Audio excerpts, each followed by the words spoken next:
Y ahora, un mensaje de bendición con el pastor Víctor Manuel Buitrago. La iglesia que no evangeliza se fosiliza, dijo Charles Spurgeon. En 2 de Pedro 3:9, en la Nueva Traducción Viviente, podemos leer lo siguiente. En realidad no es que el Señor sea lento para cumplir su promesa, como algunos piensan. Al contrario, es paciente por amor a ustedes. No quiere que nadie sea destruido, quiere que todos se arrepientan. Ahora, ¿cómo poder entender que Dios está alargando su venida? ¿Acaso no tiene Dios una fecha establecida del regreso del Señor? La forma en que Pedro se expresa aquí, se puede pensar que es la manera de pensar de un hombre, pero no la expresión de Dios. Mire, el pasaje de 2 de Pedro 3:9 es clave para entender la tensión entre la soberanía de Dios y su misericordia paciente. Vamos a analizar este asunto desde diferentes perspectivas bíblicas y teológicas. Primero, la paciencia de Dios versus su plan soberano. Pedro explica que la aparente demora de la venida de Cristo no se debe a que Dios sea lento, sino a su paciencia amorosa, deseando que todos se arrepientan. Esto no contradice que Dios tenga un plan establecido, según podemos ver en Mateo 24:36 y Hechos 1:7, sino que revela su carácter misericordioso. En segundo lugar, ¿tiene Dios una fecha fija? Oh, sí, claro que sí. La Escritura afirma que el tiempo final está determinado por Dios, pero desde nuestra perspectiva humana parece haber una espera. Esto se debe a que el tiempo de Dios no es el mismo tiempo nuestro. Dice que un día es como 1000 años y 1000 años como un día. Dios actúa en función de su sabiduría, no de nuestras expectativas. Sus caminos son más altos que nuestros caminos. Tercero, ¿es esto solo la opinión de Pedro? No. Es revelación divina. Pedro no habla desde su propia sabiduría, sino bajo inspiración del Espíritu Santo. Su enseñanza armoniza con lo siguiente, armoniza con las parábolas de Jesús. Por ejemplo, en Mateo 25, donde hay una espera deliberada de las vírgenes, ¿se acuerdan? El mensaje de Pablo en Romanos 2:4 dice que la bondad de Dios te guía al arrepentimiento. En cuarto lugar, ¿cómo conciliar entonces la soberanía y la paciencia de Dios? Dios ordena el fin, esto dice Apocalipsis 22, y ordena los medios, es decir, la predicación del Evangelio a todas las naciones.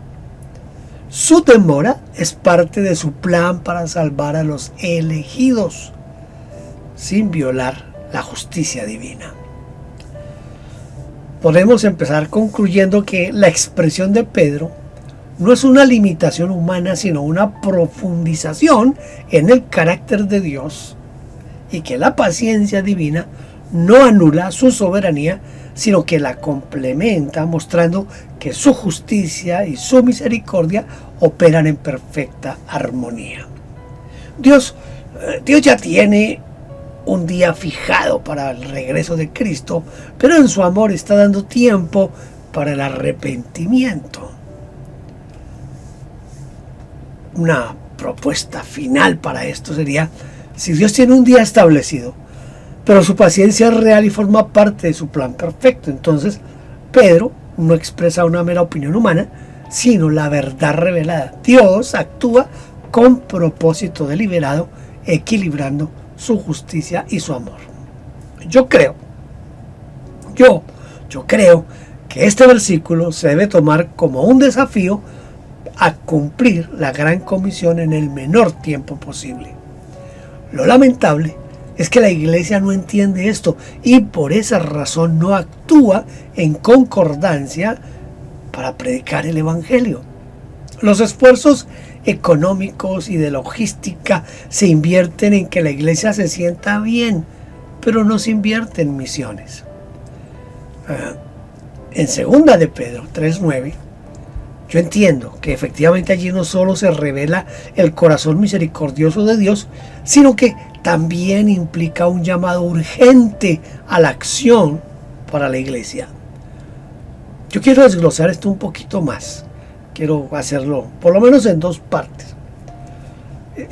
Hagámonos esta pregunta. ¿Es este versículo un desafío a cumplir la gran comisión con urgencia? Sí, sí lo es. La paciencia de Dios no es pasiva, sino un tiempo concedido para que la iglesia obedezca el mandato de Mateo 28, 19 y 20. Pablo lo entendió de esta manera. Ahora es el tiempo aceptable. Ahora es el día de salvación. Y Pablo agrega diciendo, ¡ay de mí si no predico el Evangelio! La demora o aparente demora de Dios es una oportunidad para la evangelización, no una excusa para la complacencia. Juan 9:4 dice, es necesario que hagamos las obras del que me envió mientras es de día. Segundo, ¿por qué la iglesia no actúa en concordancia? Es decir, el tiempo es para que prediquemos, pero no estamos predicando. Las razones son muy complejas, desde luego, pero yo creo que podrían incluirse, por ejemplo, prioridades distorsionadas. Muchas iglesias invierten más en infraestructura, en programas internos o en la comodidad de los asistentes que en misiones. Solo basta con examinar los salarios y prebendas que tienen los pastores de las mega iglesias. Además de ser un escándalo, es una vergüenza para el Evangelio de nuestro Señor Jesucristo. El Señor Jesús advirtió, donde esté tu tesoro, allí estará tu corazón. Si los recursos no fluyen hacia las misiones, el corazón de la iglesia tampoco va a fluir hacia las misiones. También creo que la falta de visión escatológica es un problema serio. La inminencia del regreso de Cristo, según Apocalipsis 22:20, debería movernos a urgencia, pero algunos caen en especulación, es decir, discusiones sobre fechas en lugar de acción. Esto trae apatía. Dios lo hará cuando Él quiera, pero es una apatía consciente, pues mientras los líderes derrochan en lujos, no sienten a ese mundo que corre sin freno hacia el abismo del infierno. También la comodidad y la secularización influyen en que no se cumpla la gran comisión. Es más fácil sentirse bien, es decir, cultos emotivos, predicaciones superficiales.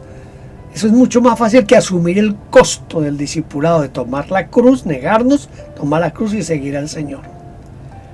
Ahora, el mundo influye más en la iglesia que la iglesia en el mundo. Romanos 12 dice que no podemos conformarnos a este siglo. Por eso se administra la iglesia como si fuera un negocio al que hay que sacarle rentabilidad. Por eso nuestros cultos se parecen más a una discoteca o a un concierto minado de drogas y de yo no sé cuántas cosas más, con sus luces, su humo, su gritadera, su brincadera. Otro factor es la falta de modelos radicales. Muchos líderes no dan ejemplo de compromiso con las misiones. Tenemos hombres que lo dieron todo, como Guillermo Carey, como Hudson Taylor, el mismo apóstol Pablo. Hoy se predica más sobre la bendición personal que sobre tomar la cruz. Pero la pregunta aquí es, ¿qué podríamos hacer? Bueno, yo pienso que lo primero es recuperar la visión bíblica. Enseñar que la paciencia de Dios es tiempo para redimir, no para procrastinar. Segundo, reorientar recursos, es decir, destinar presupuestos a traducción de la Biblia, a plantación de iglesias en zonas no alcanzadas y a apoyo de misioneros. Tercero, movilizar a la iglesia. Cada creyente es un embajador de Cristo. Eso es lo que dice 2 Corintios 5:20. No solo los llamados a tiempo completo, no, todos somos embajadores. Cuarto lugar, debemos vivir con urgencia escatológica. Como dice John Piper, las misiones existen porque la adoración no existe. La meta es que toda lengua confiese a Cristo como el Señor. Entonces, segunda de Pedro 3:9, sí es un llamado a la acción, pero la iglesia a menudo prioriza su bienestar sobre la obediencia a la palabra de Dios.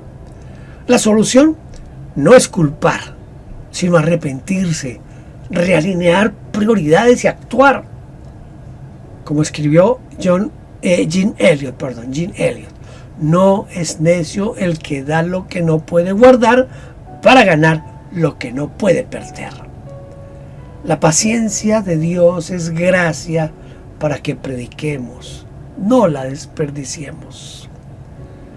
Relacionando todo esto con lo que hoy se denomina mega iglesias, que se parecen cada vez más a la Torre de Babel, es decir, concentrarse en un solo lugar, llevándole la contraria a Dios, que Dios había ordenado llenar toda la tierra, pero ellos decidieron concentrarse en un solo lugar. Entonces, la pregunta del millón sería, ¿cómo podríamos hacerle entender a esas mega iglesias la necesidad y la urgencia de extender la tienda, de correr las estacas? ¿Existe alguna posibilidad de hacerles entender la urgencia de la gran comisión? Partamos de esto. Yo veo un paralelo entre las mega iglesias con la Torre de Babel y creo que es profundamente bíblica y relevante esta comparación que yo hago. En Génesis 11, la humanidad se congregó en un solo lugar para construir una torre que los exaltara a ellos mismos, desobedeciendo el mandato de Dios de llenar la tierra. Hoy, muchas mega iglesias concentran recursos, personas y atención en un solo lugar, mientras que el llamado de Dios es ensanchar el sitio de nuestra tienda. Y tenemos que llevar el evangelio hasta lo último de la tierra. No podemos centrarnos en una ciudad pequeña o en un barrio pequeño. No, necesitamos expandirnos hasta lo último de la tierra. Pero, ¿cómo hacerles entender la urgencia de la gran comisión? A mí se me ocurre que una de las cosas es recordarles el modelo bíblico. La iglesia primitiva no se concentró, se multiplicó. La iglesia del primer siglo no construyó catedrales, sino que se reunía en las casas y se esparció por la persecución que se daba por el trabajo que estaban haciendo. Por voluntad, ellos hicieron el trabajo que tenían que hacer. Pablo no fundó una mega iglesia en Éfeso, sino que multiplicó discípulos que llevaron el evangelio a toda el Asia Menor. Las estacas de la tienda, de las que nos habla Isaías 54, representan la expansión, no la concentración. Segundo, mostrar el costo de la concentración versus el impacto de la multiplicación. Mire, las mega iglesias gastan millones de dólares en el mantenimiento de los edificios, mientras que iglesias pequeñas pueden invertir más en misiones. Por ejemplo, si una mega iglesia gasta 10 millones de dólares al año en su edificio, ese dinero podría financiar 100 misioneros en zonas no alcanzadas. Aquí viene una pregunta clave. ¿Estamos construyendo nuestro reino o el reino de Dios? En tercer lugar, debemos enseñar que la gran comisión no es opcional, es un mandato urgente. Mire, el Señor Jesucristo no dijo, si quieren, vayan. Él dijo, vayan y hagan discípulos. Por tanto, id es un mandato, es un imperativo. La paciencia de Dios que nos dice segunda de Pedro 3:9 no es para que nos acomodemos, sino para que evangelicemos, para que lo veamos como la oportunidad que Dios nos da para cumplir la gran comisión. Si entendemos que la segunda venida de Cristo está vinculada a la predicación del evangelio, según Mateo 24:14, la inacción es desobediencia. Cuarto, ¿cómo retamos a las iglesias? Retemos a las iglesias a un cambio de mentalidad, de atraer a enviar. Muchas mega iglesias se enfocan en atraer gente con programas, pero Dios se llama a servir, a enviar discípulos. Hay un ejemplo práctico, y es que en lugar de construir un auditorio más grande, podrían plantar iglesias en zonas sin testimonio. Podrían financiar misioneros en países cerrados al evangelio, capacitar a cada miembro de la iglesia para ser un testigo activo. Quinto, yo creo que usar la analogía de la viuda de las vasijas de Segundo de Reyes 4 de pronto puede servir un poco para eso. El aceite, es decir, la unción en este caso, no se detuvo hasta que no hubo más vasijas. Dios quiere llenar vasijas, es decir, vidas, naciones, ciudades, pero si no las preparamos, el aceite se detiene. Las mega iglesias deben preguntarse: ¿estamos acumulando aceite en un solo lugar o enviándolo a donde se necesita? ¿Hay alguna esperanza de que las mega iglesias entiendan esto? Yo creo que sí, pero se requiere de líderes valientes que prioricen el reino sobre el crecimiento numérico de su congregación local. Se necesitan congregaciones dispuestas a ser enviadas, no solo espectadoras. Se necesita hacer un retorno a lo esencial. Dice Pablo: no nos predicamos a nosotros mismos, sino a Cristo Jesús como Señor. Ya para terminar, la supuesta tardanza del regreso del Señor no es un asunto para la comodidad de la iglesia, ni para que procrastinemos la gran comisión. Es más bien la oportunidad que Dios nos está dando hoy de hacer conocer a Dios en donde no es conocido, hasta que el último sea evangelizado. La Torre de Babel fue un monumento a la fama humana. La iglesia debe ser un movimiento de obediencia a Dios. Si las mega iglesias entienden esto, dejarán de ser centros de entretenimiento religioso y se convertirán en centros de entrenamiento misionero. La iglesia que no evangeliza se fosiliza. Esto lo dijo Charles Spurgeon, el llamado príncipe de los predicadores. La iglesia que no evangeliza se fosiliza. Espero que este sea un desafío que usted acepta y comience a trabajar en cómo usted puede actuar para ser un misionero, para apoyar las misiones y para por lo menos orar por los no alcanzados. Dios no tiene por tardanza su regreso, sino que es paciente para que todos alcancen la salvación. Dios les siga bendiciendo abundantemente. Gracias por vernos. No olvide suscribirse y tocar la campanita. Toda la gloria sea para Dios.